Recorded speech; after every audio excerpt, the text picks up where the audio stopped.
Hi, hello, and welcome to another video. So for this video, we are doing, I am reading 5 of my 5-star predictions, which is really interesting to see. Yeah, interesting to see if I am right or not. So I basically have read the first book of this video, and the first book is No Tomorrow by Carrie Ann Cole, and this is basically about a woman.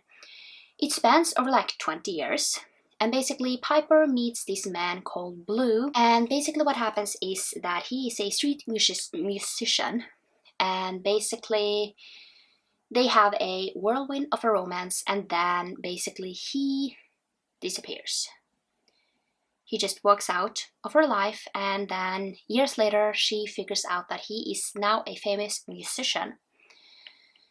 And she is basically still in love with him, and yeah, that is kind of a short synopsis. So, basically, this one has trigger warnings for homelessness, bullying, dubious consent, toxic relationships, drug addiction, death of a pet, miscarriage, attempted suicide, and depression. So, this has a lot of trigger warnings, so be aware of that if you want to go into this book. So, I have written down a few things. So, I gave this 3 stars, and I wrote down why. Basically, I wrote that this was not a 5-star. I like that it showed that some romances, it can be difficult. It's not always a dance on roses. However, I could not completely love this romance. Like, yeah. I was definitely invested in the story, and I was wondering what would happen next, and if they even could have their happily ever after. But for me, the heroine was too naive. She was so hurt and then so broken when the hero left over and over again. I mean, he left over and over and over again, and she was just broken every single time. But she kept getting pulled back in, and she also just closed her eyes to the hero's problem and like kept pushing her around with sweet words. And basically, she believes that the hero is her soulmate. However, the relationship is just too toxic for me. She should have taken care of herself, but she was so worried about him that she was just getting destroyed. She just let him walk over her. And yeah, I just didn't fully love this because of those things. And it's just, yeah, she just had some amazing people in her life, and basically she just could not get over this person who completely destroyed her, and that is really, really sad to see. You know, it's just not great. So yeah, that is one reason why I just didn't love this. Now, one thing I have to give her credit for is that after let's just say, there will be a few spoilers in this, so yeah. Basically, one thing I have to give her credit for is that after he attempted suicide and basically doesn't want to talk to her because he's struggling, and basically it's not struggling because of her, he's struggling with, you know, everything else, and he just feels really guilty, and yeah. But she decides to stay, and it would have maybe been easier for her to leave, but she decides to fight for the relationship. That is like the only thing that I have to give her credit for, that she decided to stay. But I mean, to be honest, if I had someone who I had a romance with, and he says that I am going to get bagels, and he just walks out of my life, and never, you know, even tried to contact me, I don't think I could ever have gone back into a relationship with this person, because I would have been really angry. And, you know, just being stepped on, if I would have been able to leave, I definitely would have, because it's just, I don't want a person who just keeps on walking out of my life and just cuts me off. And that was that book, 3 stars. So not a 5-star. So it's boring whenever you don't have a 5-star, but yeah, I can live with it. So we have 4 other attempts. So yeah, let's see what we will get to next. We are going to talk about the next book. Excuse the hair, I have taken a shower. So the next 5-star prediction that I had was The House on the Cerulean Sea. And this is basically about, is his name Linus? And basically he works for this thing that basically looks after different types of like, I don't remember the name. They basically take care of children. Yeah, my brain is just really like fried. I have no idea what anything is anymore. And basically he is going on a mission to one of these homes where basically some of the like most, let's call it dangerous ones, like children, are, and basically to give a report back. So this ended up as a 3 stars. So it's just one thing is that this is kind of inspired by something that happened in Canada. And I just feel like it at least should have been mentioned where he has gotten the, you know, inspiration from. Yeah. But, I mean, I don't know much about, you know, that thing it was inspired from. But it's just, yeah, it's just something that I didn't like fully love. But another thing is, I didn't like connect with this as much as I maybe would have hoped for. So have to connect with the story to really like give it a 4 or 5 stars. So it ended up at a 3 because I just didn't fully love it. I mean, I have read one TJ Klune book before, Wolf's Song, and I really like that. But I just don't feel like I connected as much with this story. And I mean, the audiobook was really good, and you were able to, you know, figure out who was who by, you know, the voices that the narrator did. But I just didn't love it. And yeah, I don't really know what else to say. I just, yeah, didn't connect 100% with the characters, and like didn't fully connect with the story.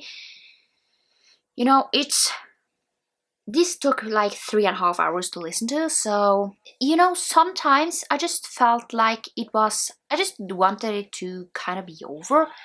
So yeah, that was kind of what I felt. So yeah, I will get to the next one and then we will talk about it later on once I have gotten to the next one. So I just finished Eleanor and Gray, and this book is basically about Eleanor and Gray, and basically they were this thing back when they were younger. The reason why I'm calling them a thing is because they weren't officially like together, but you know, they were kind of together. And basically then Eleanor, she moves away, and then basically they meet again years and years later, where she's basically taking a nannying job and it's for his kids. So this definitely has a lot of trigger warnings. We have, just to mention a few, we have basically death of a loved one to cancer, and then death of another loved one, which basically is a car accident. Then we have grief, depression, talk about suicide. That is like a few ones that I just remember. So for me, this was a 5-star. This is, I think, first 5-star that we have this round. So basically, I really enjoyed this. So it was really sad, and did I cry? Yes, I did. And I have to say, if I cry, this book has made me feel something for the characters. They have made me, you know, really like care about them. And that is definitely something that is not often happening. I mean, I rarely cry in books, and when this makes me cry, it has done a great job. So I have to say there is a third act breakup. However, I basically do understand why they are doing that, just because basically Gray has a 14-year-old daughter who basically, once she finds out, she's against it, and he's also struggling still with grief, and basically the best thing for them to basically is to just kind of take a break and just not be together. And basically things like really change, just because the 14-year-old, she's old enough to kind of understand a little bit about this. So she's old enough to understand a lot of it, and that makes it easier for her to accept. And basically she also really liked Eleanor, and then basically Eleanor, she gives this note that she reads quite a few months after, like the kid. And basically she figures out that Eleanor is a lot like herself, because Eleanor, she lost her mother when she was younger. So she really feels a lot of the same feelings, and I just feel like that is something that they can bond over. And yeah, and basically this kid, she really sees that her father was happier when Eleanor was around, and that is definitely something, since she is that old, she definitely sees that. And yeah, it's a great kid. And then he also has a 5-6-year-old, and she doesn't understand as much. So it's much more that the older one needs to understand and accept Eleanor. So yeah, I mean, the grief is like, you can really see that he is really depressed, and it's I totally get that. And yeah, and basically Eleanor is able to bring him out of this extreme kind of grief, this extreme depression, because, and yeah, and also I have to say, Gray's mother-in-law is a fantastic human being, because she is thinking about Gray and basically saying that my daughter would want you to move on and be happy again. I feel like a lot of people, they portray these mothers-in-law, like these horrible people that don't want the man or woman to be with anyone else after they have lost their spouse. And I just feel like a lot of a lot of in-laws, they do get it that after a while you will move on. And she was totally with that, because she just wanted Gray to be happy as well. And she knew that her daughter would have wanted that as well. And I just found that to be really fantastic. So yeah, this is a 5 stars. I loved it, and I just can't wait to read more from Brittany C. Cherry, and we are going to do that. That is The Air He Breathes, and I know nothing about this book, but we are going to talk about that one once I have read it. So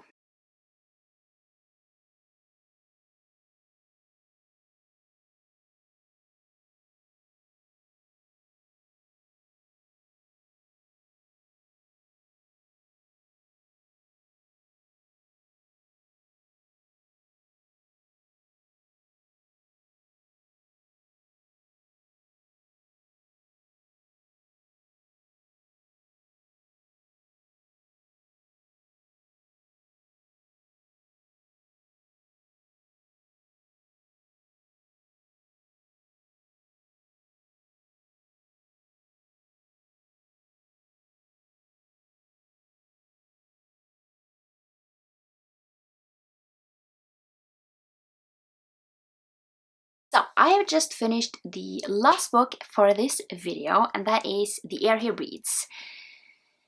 And in this one we are basically following, let's say, two broken people who basically finds each other and then basically build each other up together. So this one, I gave it 5 stars. I loved it so much.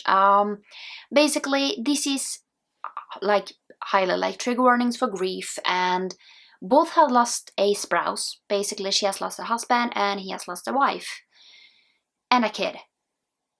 So it's basically, and also it's mentions of suicide. So what should I say? I really enjoyed this. So basically the reason why they broke up, I kind of understand it, the third breakup act. So basically the woman's husband was the reason why this man's wife and kid died. But the thing kind of becomes that it wasn't kind of her husband's fault, because the thing was that the husband's best friend was at fault because he basically did something with the car.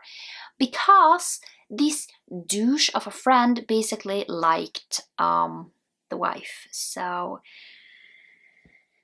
that was just really nuts. It just this, I mean, it made me angry, like 100%. I just, you know, just want to strangle a person. Yeah, that was really like, yeah. And then basically he didn't know what to do, but basically, you know, he talked to these older people. Like he was working for this older man, and he basically said that it wasn't her fault. She wasn't the one who was driving, it was the husband. So she isn't at fault, you know. And I just feel like you can't blame the wife for a fault that the husband did, you know. And especially not when the husband wasn't even kind of at fault, you know. Yeah, overall I really enjoyed this book. 5 stars. It was just, I feel like Brittany C. Cherry might become one of my favorite authors, you know. I have read 2 books from there, loved them both. So I'm just definitely going to try and continue on with this series and this author, and it's going to be a lot of fun to do that. So I don't think there is kind of much more to say because it was really good. And yeah, I also liked that you got these 2 timelines. Basically you're following both, and then you basically get to see the now, and basically you also get to know kind of what happened before. So yeah, I overall really enjoyed this. I hope that I will be able to buy this book so I can have it in my collection.